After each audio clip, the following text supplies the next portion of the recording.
What's up, y'all? Glad to see y'all again. Happy to be back. It's the RiSSky Powerhouse here with more content, more action. NBA was going crazy last night, bruh. NBA went stupid last night. And, bruh, the big men, they are making a statement. The big men are back. Like, maybe it's not because, maybe every team don't have big men that they run through, and the entire league is running through centers, and, and that's just how they getting it. But Jokic and Embiid, those dudes put on absolute shows last night. Like when I say absolute shows, they went crazy. And some people like Embiid more so than Jokic. Some people like Jokic more so than Embiid. But me personally, I have to go with Jokic because he's more skilled. And when you look at his lack of athleticism, it don't take away from his effectiveness thereof on offense or defense. Or defense. He have the highest, like, his box scores right now have the most impact within the league. And when you look at what he's doing with his team, without Mike Porter, who was the third best player on their team, and Jamal Murray, who was the second best player on their team, and I think they 3 or 4 games over 500.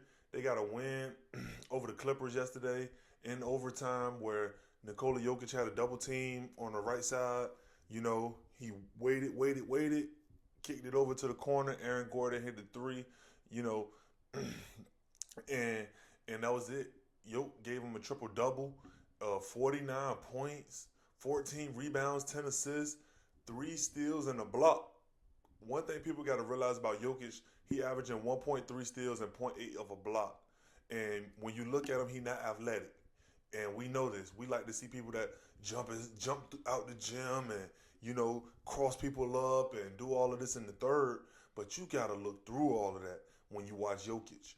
I'm telling you, if you have not watched the Denver Nuggets, go and watch the Denver Nuggets, bro. It's great basketball when you watch Jokic because he can score from everywhere. The hooks, left hand, right hands, the runners, one leg shots, 15 feet, 17 feet, left side, right side, threes, catch and shoot, pull up, getting into the rim off the dribble. He's actually posting at a high level. Jokic right now shooting 56.6% from the field with a 65 true shooting. Do y'all understand what that means? Do y'all know that, bro? This man basically making 6 out of every 10 field goals, and he's scoring from everywhere on the floor. He's shooting 36% from three, 78% from the free throw on the year. He have the number one PER in basketball. He's number 9 in total true shooting. Everybody ahead of him are all people that are not focal points. He's the only focal point that's in the top 10 true shooting. And when you get down, you start to get towards the Kevin Durant's and the Karl Anthony Towns. They slightly below him. But Jokic is that man, bruh. He is that man. That MVP last year, we know the situation with injury with other players and this and that and the third, but his level is not to be denied.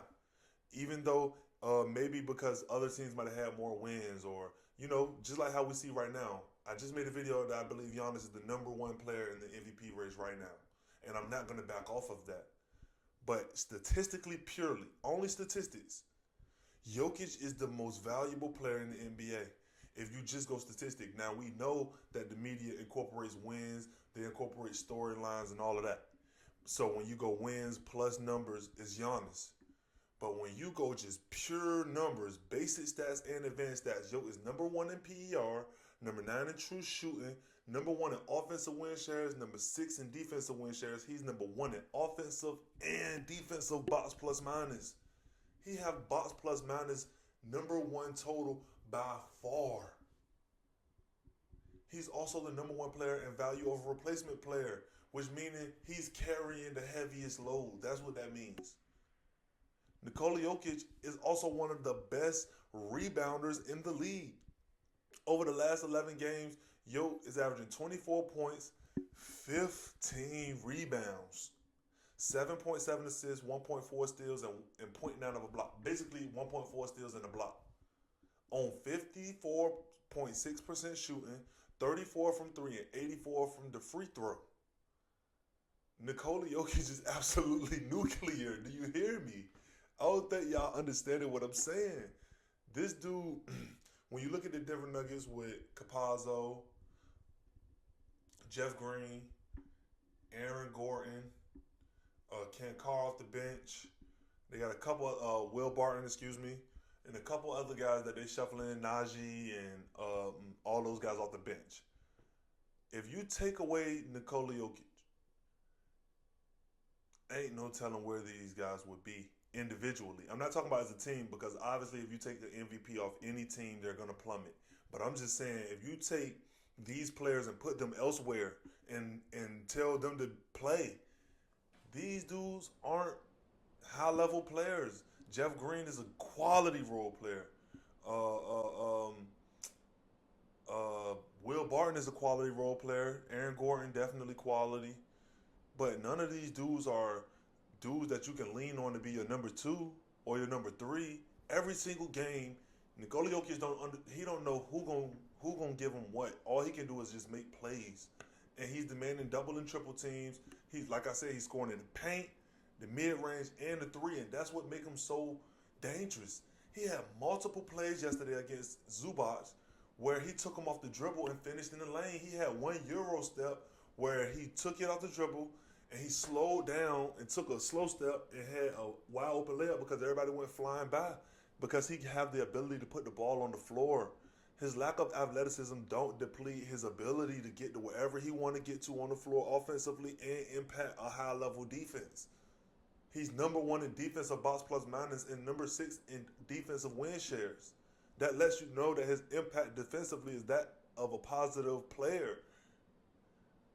The dude Jokic is a problem. He is a problem. He had a play in clutch yesterday where they tried to run a pick and roll and they tried to get the pocket pass through. He got the steal, got out on a break. Who missed the layup? Monty Morris missed the layup and Jokic was right there for the putback. He scored something like 17 out of the last 24 Denver Nugget points. The game goes into overtime, and he completely controls the overtime, and they win right at the buzzer. His last dime was the dime that gave him the triple-double. I'm going to say those numbers one more time. 49, 14, 10 assists, 3 steals, and a block from Nikola Jokic. On a depleted team that's fighting for every single win, whether it's against a lottery team or a competitive team. And they're showing to be competitive every night. They beat the brakes off the Lakers a few days ago, about a week ago. But it was about 40. I think it's worth talking about. Like, I don't know what more Yoke can do for the team in terms of trying to get them into the top 4. When you look at the seeding in the West, Dallas took off once Luka got back. And Luka dropped 41 tonight. Shouts out to him. I'm going to give him a little love in the video because he deserved it. So I'm going to, Luka had a big game and he's been leading Dallas, and Porzingis just got back and they're trying to get it going. So it's a little separation between the 6th and the 5 seed, and then there's even more separation between the 4 and the 6 seed. So getting the 4 seed is kind of slim, But when we just look at what he's doing for his team as a player, building a career, trying to get in the Hall of Fame as a player that never had expectation. Nobody knew that he had this capability when it was Yusuf Nurkic and Nikola Jokic fighting for center minutes in 2016. Nobody knew that this was possible. And Jokic is making a case for the best player in basketball. The single best player in basketball. He have a case. After the last 3 seasons of what he's shown us in terms of an individual player. Now, we like the athleticism. We like jump shooters. We like people who score at a high volume. But Yoke do everything right. He passed. He scores when his team need it. They asked him about his aggressiveness tonight. He said, I usually don't do that, but I felt that my team was kind of bad in the 3rd quarter, and I took it upon myself to, make sure we had a chance. That's all you want from your franchise player. That's all you want is all effort and putting it all on the line for the team. So shout out to Nikola Jokic, man. The dude, I don't think I can harp enough on how well he's playing for the Denver Nuggets. Denver is definitely going to give him the bag. I don't see him leaving Denver no time soon just because of the simple fact that we know the foreign players, they have different values than American-born players. And I'm not going to say they're ashamed when they see other players, moving around and teaming up and all that stuff. But I just think the values and how they are raised, when they come over here and they get their opportunity from a team and they actually get to that echelon, you know, Giannis, Yoke, et cetera, et cetera. I think they usually tend to do what's right for the franchise because the franchise did what was right for them. You get what I'm saying? They don't look at it as, oh, I'm just trying to win a championship so people in America can talk about me even when I'm dead. Nah, that ain't what they looking for. They more so looking for, you know, they did me right. I'm going to do them right. I'm going to give them my all because they giving me their all and 250, 60 million. You know what I mean? Like, Yoke going to get that super duper bag when it's time. In due time, Yoke, in due time. When we switch over to another big man who's killing the Eastern Conference, when you look at the West, you got Yoke. When you look at the East, you have Joel Embiid. And this is a player that came into the draft with expectations, top 3 pick. You know, he had some injuries early throughout his career. You know, he's kind of, you know, always fighting to stay in the rotation. But in the last 2 seasons, Embiid have reached a different level of respect from all of basketball. He's doing what we wanted him to do. He's getting in that lane, and he's not being denied. He's not being denied. When you, I'm gonna go back to Yoke for a second. He took 16 free throws yesterday. Well, Joel Embiid yesterday, he took what 17 free throws. He went 15 for 17, and Yoke went 14 for 16, basically identical. Embiid had one more free throw attempt than him. 17 for 23 from Joel Embiid. He had 50 points, 12 rebounds, 2 assists, a steal, and 3 blocks. And you know what made this so special? Do you want to know what made this feed so crazy? The dude did it in 27 minutes. He was in foul trouble early in the game. If you watch the game, Joel Embiid, somewhere in the second quarter, he got in foul trouble. And even when you look at the fourth quarter, he didn't play much of the fourth quarter either. And he had 50. 50. If this dude would have played a regular game, usually, I'm not going to say 38 minutes because he don't usually play that many minutes. He's been averaging about 31 to 34 minutes. He's somewhere in there. So if he was to play 32 minutes, let's say, he would have probably went for 63, 64 points. He was roasting the Orlando Magic. And I know it's the Orlando Magic. But at the end of the day, you got to go out there and do what you out there to do. And that's what he did last night. And when you look at what he's been doing for the Philadelphia 76ers, over the last 11 games, he came into this game averaging 32 points, 10 rebounds, 4.2 assists, a steal, 1.2 blocks, shooting 55% from the field, 39% from 3, as well as 82.5% from free throw on the highest volume in the league. Joel Embiid has been an absolute monster. And I'm going to say it. No Ben Simmons all year. Even if you want to say Ben Simmons' talent is this, you know, his attitude is that. The value of his contract and the value that he brings to that team is that of an all-star level player. So even if he don't play and they replace him with an all-star level player, no matter who it is, you can go with the weakest all-star in the league. It's a replacement of production. You get what I'm saying? They're missing a piece of production to their team that's heavily weighed on the outcome of where they want to go. And Joel Embiid have just said, you know what, Tobias, Steph Curry, Tyrese Maxey, Drummond, get on my back. Get on my back. I'm going to take us there. They're, 7 games over 500? Fighting for the number 1 seed. They have an opportunity at the number 1 seed. And they was the number 1 seed last year with Ben Simmons. Joel Embiid, he has stormed into the top 5 of the MVP race. You got to go Giannis. You got to go. I'm going to still have KD in there, even though we know he's set to miss time moving forward. Right now, today, it is January 20th at 4:45 a.m. Giannis, KD, Yoke, Embiid, and I'll go Steph. I still keep Steph in there because they still winning games.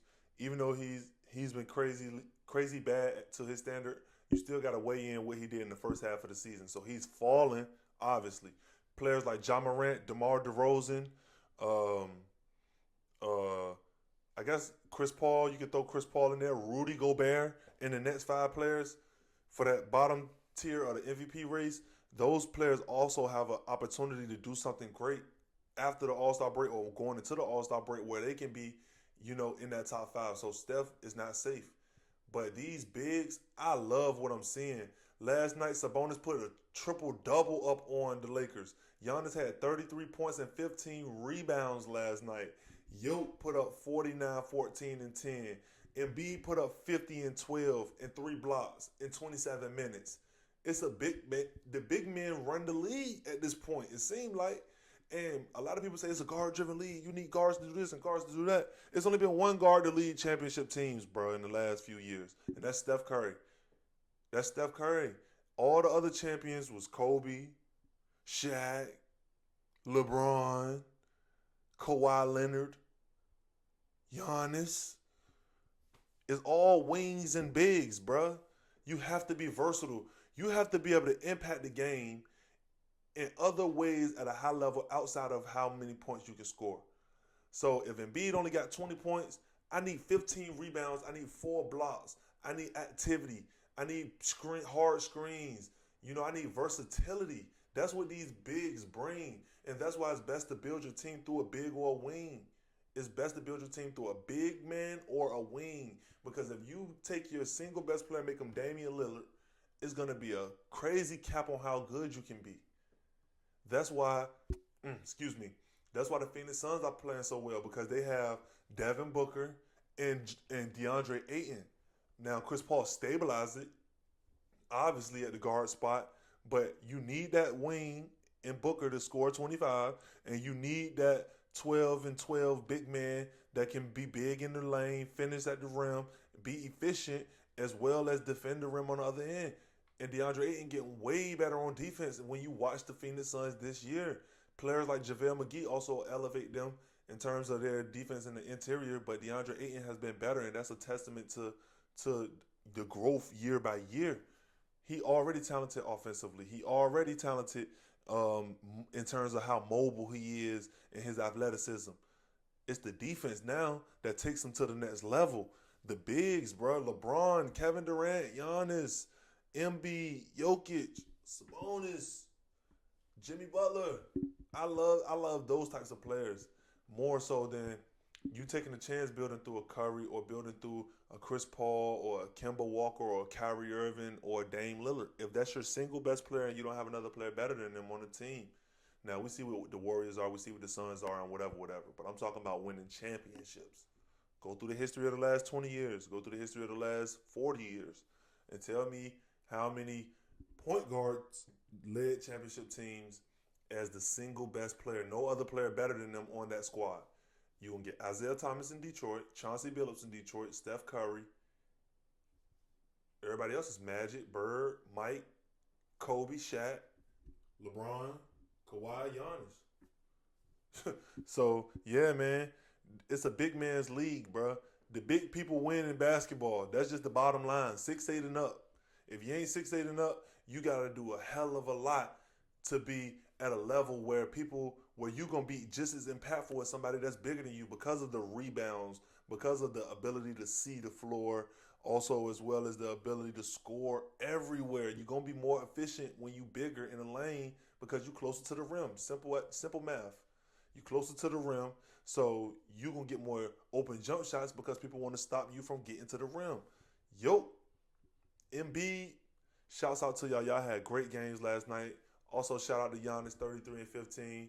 Shout out to Domantas Sabonis, triple-double on the Lakers. The Lakers have collapsed again, falling under 500.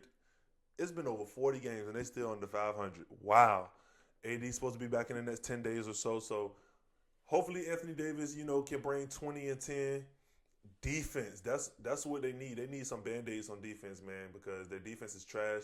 Last night, Frank Vogel benched Russell Westbrook for the fourth quarter, and hopefully he do that more often in close games. Obviously, they still lost, so you can't say that him playing would have, maybe helped them win or helped them lose, whatever. But Russell Westbrook make a lot of bad decisions, and he was terrible from the field again last night. And when Anthony Davis come back, LeBron and Anthony Davis are two versatile players, like I was explaining. Versatile. They can get points, rebounds, as well as draw the double team to get assists for the other teammates to get shots, as well as defend multiple positions. So hopefully Anthony Davis come back making them better, but makes them better, but I don't think so. But yeah, like I said, I'm rambling. Shout out to your boy Yo. Shout out to your boy Joel Embiid. Y'all see who I'm rolling with in that ball, in that conversation. But it's the Risky Powerhouse. I'll see y'all later this week. This weather about to get bad, so a lot of content might come y'all way when the snow comes. So I love y'all.